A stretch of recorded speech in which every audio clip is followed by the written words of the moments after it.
Estou aqui com o corte do Tá na Área, setorista do Flamengo. Vamos ver o que todos têm a dizer aqui sobre esse jogo de ontem e qual a preparação para o jogo de quarta-feira, porque, a gente como torcedor fica ansioso. Crédito de imagem a Sport TV, link abaixo na descrição e segue o líder. Mas antes se inscreva no canal, ative o sininho, chega dando aquele like porque ajuda demais. Flamengo é absoluto, mas com o pé no chão. Flamengo segue líder com 43 pontos, uma vitória importante, por isso temos Thiago Lima, Noel aqui na nossa mesa para falar de mais um retrato de como o Flamengo prioriza essa competição, algo que foi dito desde o começo de 2025, né, Noel? O Flamengo colocou o time, claro, faz ajustes aqui e ali, mas vai com o que tem de melhor para garantir os 3 pontos e se manter com uma distância, de certa forma, até confortável nesse momento. Tudo bem, cara? Bem-vindo. É isso, Bené. Tudo bem? Boa tarde, Serginho, Camila, Raed, todo mundo tá na área aqui com a gente em casa. Flamengo priorizou o Brasileiro, prioriza junto também a Libertadores, mas o Flamengo foi com praticamente força máxima, até porque o Palmeiras, você citou, né? O Palmeiras não tá deixando de escolar, né? Se somar os jogos a menos ali, se todo mundo ganhar o jogo que tem a menos, os jogos que tem a menos, vai ficar uma diferença de 1 ponto só. Então o Palmeiras não tá deixando nem o Flamengo respirar, mas o Flamengo tá se dedicando sim, foi praticamente com força máxima, né? Só o Alexandro, a gente pode dizer que é um titular que foi poupado nesse jogo, da lateral esquerda. E mais quem? O Plata, que estava no banco, mas Luiz Araújo que jogou, eu acho que a disputa ali está em aberto, até porque o Plata pode jogar titular como falso 9 ou como no lugar do Arrascaeta. Na lateral direita, o Royal e o Varela, é uma disputa em aberto, hein? Não dá pra gente dizer qual dos dois é titular. Assim, o Felipe foi, de fato, com a cavalaria, a gente brinca, foi com a cavalaria, foi com a sua força quase máxima, né? Só citei aqui o Alexandro poupado, que é o que a gente crava que é titular nessa lateral esquerda do Flamengo. E o Flamengo, nessa rodada de visitantes, né, do Campeonato Brasileiro, o Flamengo fez o seu papel de visitante, venceu muito bem, jogando muito bem. Eu acho que o Felipe ainda foi inteligente em testar uma nova dupla de volantes nesse jogo, com o Saul. Muita gente pedia o Saul oportunidades para ele entrar, óbvio que ele não está ainda no ritmo ideal. E o próprio Felipe falava de um posicionamento até diferente para ele, né? Exatamente. Ele via o Saul jogando na direita, como o Gerson. A posição que o Gerson fazia, um meia pela direita que puxava para dentro. E é uma posição que ele jogava no Atlético de Madrid, jogou muito no Atlético de Madrid assim. Mas eu acho que é até inteligente da parte dele se abrir para outras posições, inclusive essa, a segunda posição de segundo volante, é a que está dando mais brecha no momento no time. E na ponta direita você tem uma concorrência pesada ali. O Luiz Araújo está muito bem, o Plata vem jogando muito bem. Então ele se candidatando para jogar ali pode ser uma alternativa, ele vai ter mais minutos. Obviamente eu não acho que ele vai ser o titular na quarta-feira, porque é um jogo diferente. Acho que ele voltaria ali ou com o Alan ou com o Everton Araújo ao lado do Jorginho. Não acho que ele vai repetir o Saul ali de dupla de volante. Mas já é uma opção que você testa pensando em outros jogos, dependendo do adversário. Você tem um meio-campo mais criativo. Um jogo que você vai ter muita posse de bola, que você vai ter um adversário totalmente fechado, pode ser uma alternativa. Você não precisa de alguém exclusivamente para marcar ali no meio. E aí quando a gente já pensa, né, Raed, no jogo de quarta-feira, o Serginho falou muito bem, né, do ponto de vista do Internacional, acho que até como estratégia do Roger, a ideia foi, nesse jogo, não dar muita pista do que a gente vai ter no confronto de quarta-feira. Acho que a ideia, talvez a estratégia tenha sido exatamente essa, para priorizar o jogo de quarta-feira, diferentemente desse Flamengo, em que prioriza o Campeonato Brasileiro, como bem disse o Noel, tem alguns titulares ali, talvez, que a gente possa falar em poupados ou não, mas o Alexandre talvez fosse o único, porque os demais de fato brigam pela vaga. E aí a gente vê um Flamengo principalmente modificado no ataque, quando a gente pensa na volta do Arrascaeta ao time, não estava à disposição no meio de semana, e na entrada do Pedro, principalmente começando essa partida, fazendo gol logo no início, enfim. Quando a gente vê esse time aproveitando bem as oportunidades no começo do jogo, com o Pedro ganhando uma chance como titular, isso certamente causa uma pressão para o time da quarta-feira contra o Inter. Passa por essa escolha do ataque, a eficácia do Flamengo, que tem sido tão debatida nos últimos jogos? Especificamente para o jogo de quarta? Sim. Para o jogo de quarta, eu acho que passa pela leitura do Felipe sobre como o Internacional vai se portar desde o início do jogo. No jogo de ontem, pegando o recorte do jogo de ontem, o Pedro foi fundamental, 2 gols, foi importante ali, recebendo a bola, fazendo ali o que se espera dele, né, definindo as jogadas. E com o Arrascaeta, hein? Mas no jogo da Libertadores, depois de um primeiro tempo que o Flamengo foi muito bem, no segundo tempo o Internacional mudou o posicionamento ali, o Roger mudou o posicionamento do Alan Rodrigues e E aí o Flamengo teve dificuldade de sair do sistema defensivo. E quando o Pedro entra, o Flamengo ganha essa bola longa e consegue sair do sistema defensivo. Então, se o Felipe imaginar que o Internacional vai fazer uma pressão no Flamengo desde o início do jogo, marcando a saída de bola, eu acho que o Pedro é uma solução bem interessante para o Flamengo ter a saída do sistema defensivo a partir da bola longa. O Pedro ganhou todos os duelos no jogo de quarta-feira da Libertadores quando entrou, recebendo essa bola longa, segurando a parede ali para fazer o pivô, e ontem fez um bom jogo nos momentos que esteve em campo. E aí, com menos de 20 minutos do primeiro tempo, é um jogo já bastante encaminhado para o Flamengo, muito graças a essa eficácia, né, Serginho, do Pedro, né? Um atacante que tá ali para fazer isso, colocar a bola para dentro, e 2 boas finalizações já colocou o Flamengo num caminho da vitória. A gente tá vendo, inclusive, os 2 gols dele. A gente fala dos aspectos táticos, mas acho que também tem um lado para analisar aí, que é a questão da gestão de grupo, né? Se o Felipe vive dizendo que é a meritocracia, é o que o jogador faz no treino, é o que o jogador faz quando tem as suas oportunidades, e aí o Pedro tem, como falou o Raed, uma boa oportunidade no primeiro jogo e entra bem e ajuda, e aí ele é escalado desde o início e resolve o jogo, porque assim, mais do que resolver o resultado, o Pedro resolveu a vida do resto do time em matéria de correria, de se poupar, etc. Ele deu pro Flamengo o direito de não precisar mais ficar agredindo todo momento marcação. Deu o direito do Flamengo correr um pouco menos. Deu o direito ao Flamengo se poupar um pouco para um jogo que é muito importante na quarta-feira, porque com 2-0 dá para ir levando o jogo, né? E foi isso que o Flamengo fez. Claro, teve algum momento que o Inter melhorou, essas coisas acontecem, mas o fato é que o Pedro deu uma super força. Então talvez seja um bom momento para ele receber a chance depois de ter se esforçado, vamos dizer assim, né?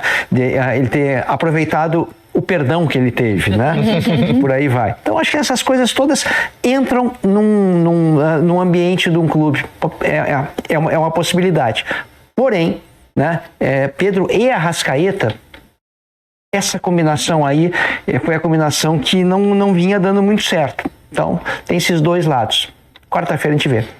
Pedro chegou a 145 gols, né? Com os gols de ontem, entrou pro ranking, pro top 10 da artilharia da história do Flamengo. A gente até traz os 10 aí pra você acompanhar quem são os 10 maiores. Primeiro é inalcançável, né?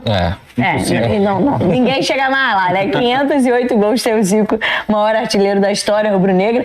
Aí vem Dida, Henrique Frade, Pirilo, Romário, Gabigol, Jarbas, Bebeto, Leônidas da Silva. Dessa geração, só o Gabigol tá ali, né, na 6ª colocação, e agora o Pedro, com 145 gols, entrando ali como 10º maior artilheiro da história do clube. Já bem próximo, né? São 12 gols de diferença. Número alcançável. O Gabigol pro Pedro, né? Já dá pra pensar, né, numa sequência do Pedro no Flamengo, alcançando, chegando até o top 5, quem sabe, nessa história dele. Quem também atingiu uma marca importante foi o Arrascaeta. Ontem, voltando ao time, mais uma vez sendo garçom, chegou a 100 assistências desde que chegou ao Flamengo, também importante nesse quesito, e acho que ontem mostrou mais uma vez, né, Noel, a falta que fez ao time na quarta-feira, no primeiro jogo, e o quanto é importante pensando no jogo de volta, nesse confronto da quarta que vem no Beira-Rio, né?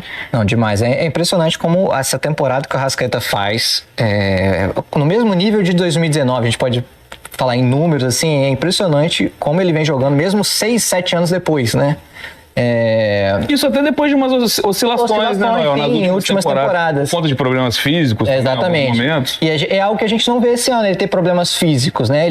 Obviamente, ele faz algum revezamento ali, sair um pouco mais cedo de um jogo ou outro. A chegada do Carrascal vai ajudar o Felipe nisso, de equilibrar um pouco essa minutagem, mas é impressionante como o Arrascaeta tem rendido fisicamente, tem entregado ao time isso, e sem assistência, ele tem média de 14 por ano, se for comparar é bastante.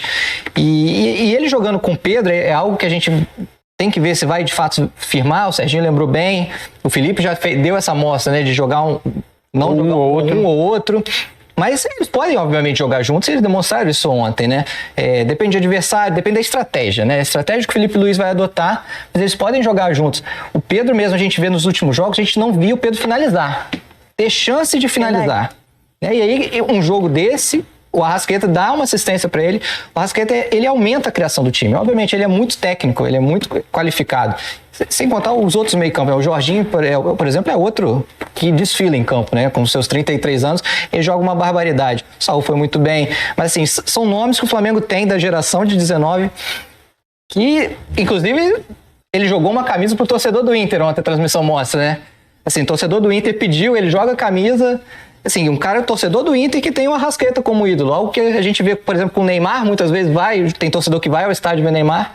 Aqui no Brasil, ele de volta.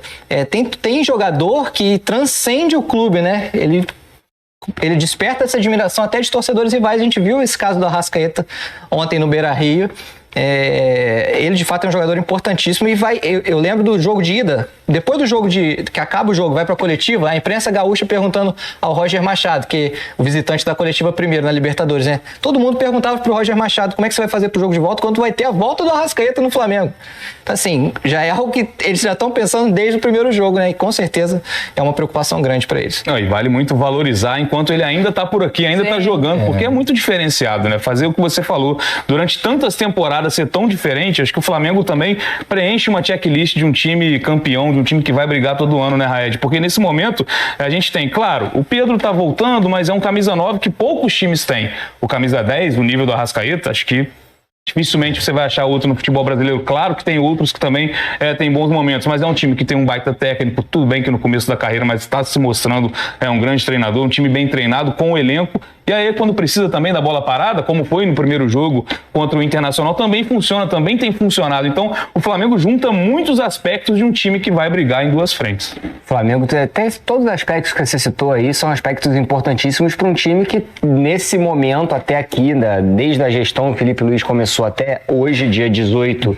de agosto, perdão, já ia falar setembro. Tá voltando de férias também? Estou pensando nas minhas.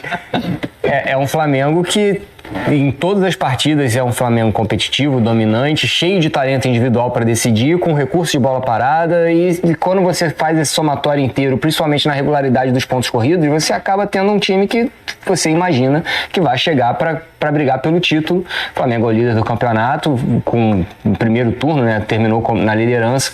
Agora, um jogo eliminatório, as coisas podem modificar. Um jogo eliminatório, um jogo só, pode ser que alguma coisa dentro de campo aconteça e o Flamengo acabe eliminado? Pode ser, acontece. O que o Flamengo vem mostrando até aqui, eu imagino que o Flamengo passe pelo Internacional. Agora, jogos eliminatórios, tudo pode acontecer. Thiago Lima, nosso Noel, obrigada pela participação com a gente. Claro que ao longo da semana a gente ainda vai falar muito de Libertadores, desse jogo entre Inter e Flamengo no Beira-Rio na quarta-feira. Teremos muitas informações aí ao longo dessa semana. Nossa, é pra poucos, né? 2 de 2019 pra cá, entre os 10 maiores artilheiros do Flamengo em toda a história. Zico é incomparável, né? Não tem como. 500 e pouco. Agora o Pedro e o Gabigol têm 12 gols de diferença. Uma temporada boa pra ele, 100%, sem nenhuma lesão, nada, ele bate fácil, 12, ele faz 30 por temporada, pô. Mas parabéns pra ele. E o Arrascaeta, a 100ª assistência pelo Flamengo.